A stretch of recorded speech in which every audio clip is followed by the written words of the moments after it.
Before we pray, I would like to share God's word to uplift your spirit and remind you of His promises. Then, we'll go to Him in prayer together. Every believer, at some point in their journey, comes to a place where the fire that once burned bright has dimmed, where the joy that once overflowed seems to have leaked out through the cracks of life's heartaches and disappointments. The songs of deliverance that once sprang easily from your lips now feel like distant echoes. You remember how you once wept with joy at the thought of Jesus saving you, how you ran to church not because you had to, but because you couldn't stay away.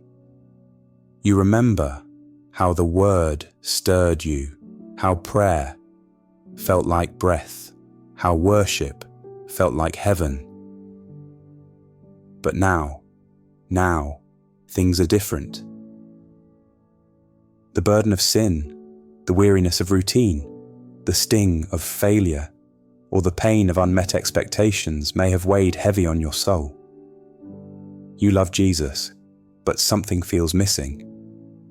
You know you're saved, but you long to feel the joy of that salvation again. If this is where you find yourself, then let your heart cry today be, Jesus, restore the joy of my salvation. David prayed this very prayer after falling into sin. He cried out in Psalm 51 verse 12, "Restore unto me the joy of thy salvation, and uphold me with thy free spirit." Notice he didn't say, "Restore my salvation." He didn't lose his salvation, he lost the joy of it. And so many believers are living in that gap. Saved, but joyless. Forgiven, but weary. Rescued, but dry. Let's walk through Scripture and let the Spirit stir within us again the joy we were always meant to carry. In Judges 15, Samson had just experienced a great victory. With the jawbone of a donkey, he defeated 1,000 Philistines. It was a moment of divine strength, a moment of calling fulfilled. But right after the triumph came a collapse. Samson was exhausted, parched, and desperate. He cried out to God, "Thou hast given this great deliverance into the hand of thy servant, and now shall I die for thirst." Judges 15 verse 18. Can you relate? Sometimes, the most spiritually draining seasons are the ones right after great victories. You served with all your heart, you obeyed in faith, you endured trials, and then suddenly, you hit a wall. You feel spent. You've poured out so much that there's nothing left. But look at what happens next. But God clave an hollow place that was in the jaw, and there came water thereout, and his spirit came again, and he revived. Judges 15 verse 19. His spirit came again. The God who empowered him in battle didn't leave him dry. God brought refreshing from the most unlikely place, a hollow jawbone. That's the God we serve. He doesn't just use you, he revives you. When you cry out in weariness, when the joy is gone, he hears you. And from the most unexpected places, he brings water for your soul. Maybe you've been serving, praying, enduring, and you feel spiritually dehydrated. Hear this. Your cry does not go unnoticed. God doesn't rebuke your weariness. He responds to it. He revives. Fast forward to Judges 16. Samson's story takes a dark turn. He compromises. He lets his guard down with Delilah. He loses the secret of his strength. And then, the tragic words, "And he wist not that the Lord was departed from him." Judges 16 verse 20. He didn't even realize the presence had left. Isn't that how spiritual drift happens? Slowly, subtly, until you wake up one day and realize, I don't feel him like I used to. I don't hear him like I did. I've lost something. Samson is taken captive. His eyes are gouged out. He's bound and grinding grain in prison. The once mighty warrior is now broken, blind, and bound. Maybe that's how you feel spiritually. You've let compromise steal your strength. You've allowed sin or distraction to sap your joy. You've traded intimacy for indulgence, and now you feel far from God. But there's a glimmer of hope. A single verse that shifts the entire trajectory. Howbeit the hair of his head began to grow again after he was shaven. Judges 16 verse 22. The symbol of his calling, the sign of his covenant, began to grow again. Restoration was beginning, even in prison. And then comes the cry, O Lord God, remember me, I pray thee, and strengthen me, I pray thee, only this once. Judges 16 verse 28. Only this once. It was a final prayer of faith, a broken man turning to a merciful God. And God answered. Strength returned. Purpose was fulfilled. And Samson, though broken, finished strong. This is the beauty of grace. Even after failure, even after shame, even when others have written you off or when you've written yourself off, God remembers. God restores. God hears the prayer of the repentant heart and says, let's begin again. In Matthew 11, Jesus gives one of the most tender invitations in all of Scripture. Come unto me, all ye that labour and are heavy laden, and I will give you rest.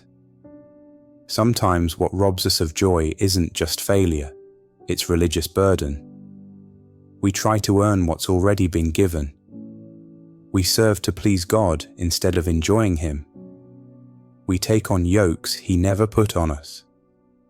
But Jesus says, come to me, not to rules, not to religion, to Him. Take my yoke upon you, and ye shall find rest unto your souls. For my yoke is easy, and my burden is light. There's a rest that doesn't come from inactivity, it comes from intimacy. You can be serving and still be at rest when you're walking with Jesus instead of striving for Him. If joy has been drained from your walk because of pressure, expectation, or burnout, hear Him whisper again, come to me, let me carry it, let me walk with you. Joy is not found in performance. Joy is found in presence. Come back to the simplicity of just being with Jesus. In John 16, Jesus prepares His disciples for sorrow. He tells them plainly that pain is coming. He doesn't sugarcoat it. But then He gives them hope. Ye shall be sorrowful, but your sorrow shall be turned into joy. And then He compares it to childbirth. As soon as she is delivered of the child, she remembereth no more the anguish, for sorrow gives way to joy. Not because the pain wasn't real, but because something greater was birthed from it. Jesus goes on, and your joy no man taketh from you. This is resurrection joy. A joy rooted not in circumstances, but in the victory of Christ. A joy that even sorrow cannot cancel. A joy that cannot be stolen, because it's not anchored in feelings, but in Jesus Himself. Have you been walking through a season of sorrow, loss, disappointment, depression? You may not see it now, but Jesus promises your sorrow will turn to joy. Not because He ignores your pain, but because He transforms it.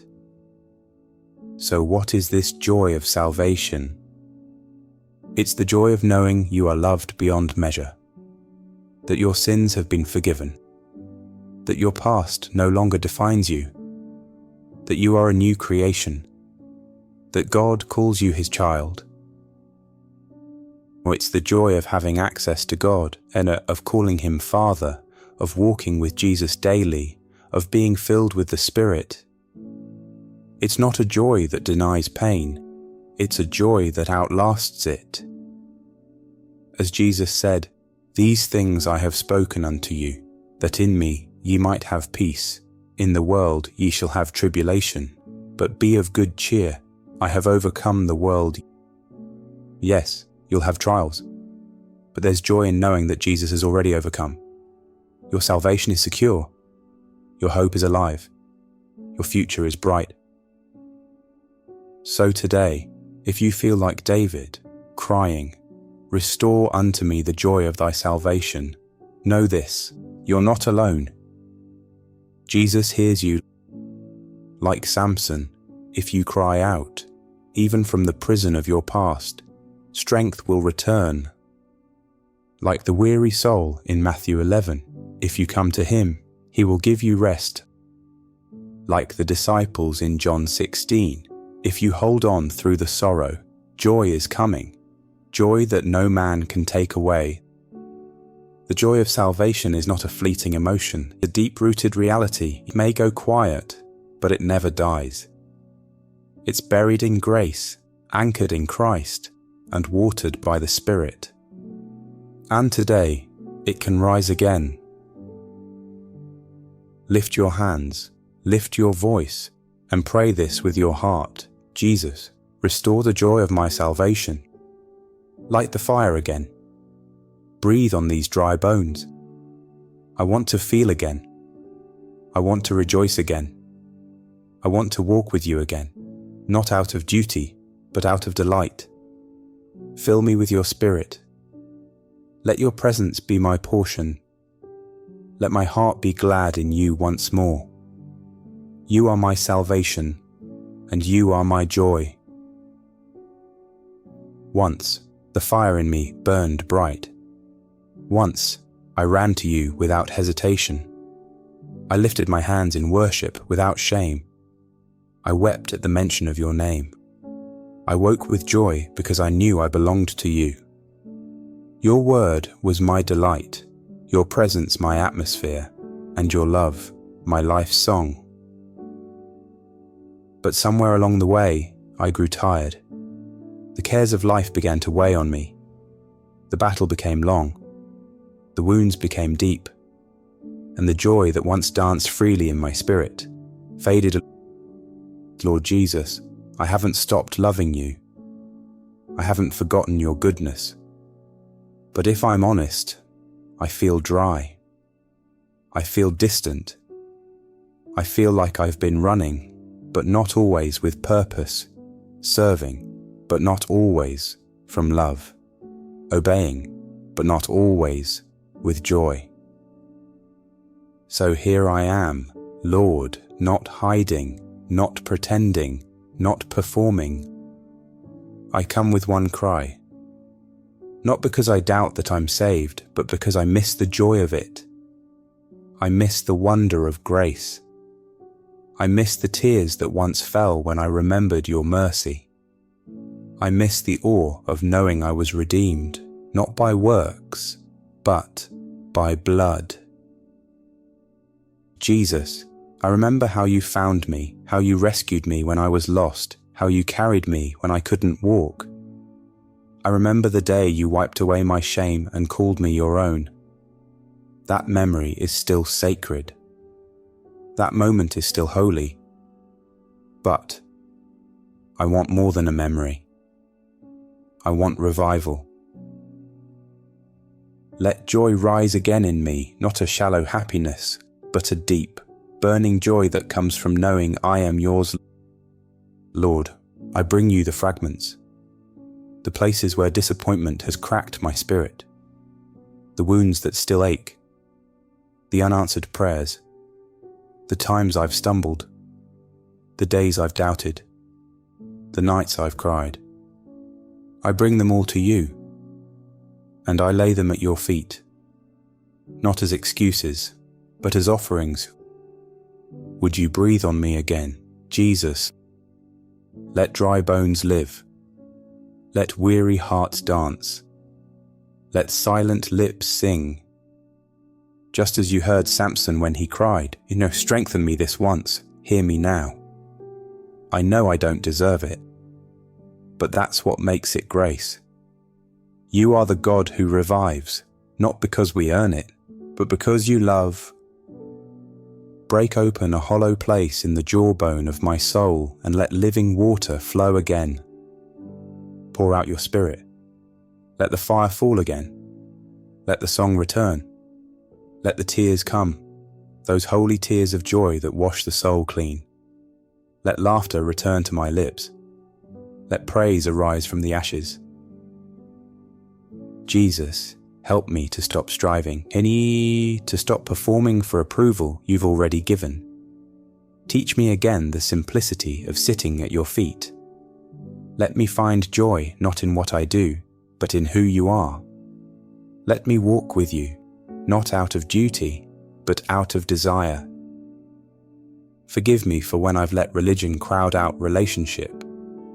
Forgive me for when I've tried to carry burdens you never asked me to lift. Forgive me for when I've let sin whisper lies that I'm too far gone. Forgive me for the compromise, the complacency, the coldness. And thank you for never letting go. And I praise you, Jesus, not because I feel it, but because you are worthy. Even now, you are worthy. Light the fire again, Lord. I'm ready to feel again. I'm ready to believe again. I'm ready to walk with you, not in guilt, but in grace. Not in shame, but in sonship. Not in obligation, but in overflow.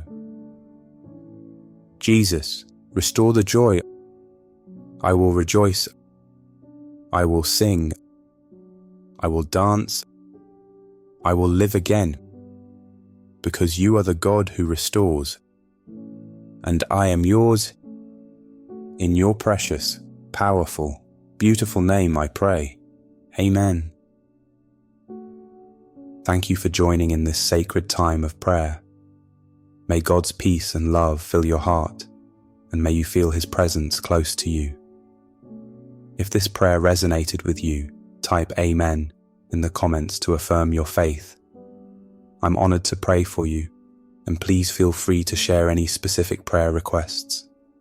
Remember, you are never alone, and Jesus is always with you, leading you toward peace.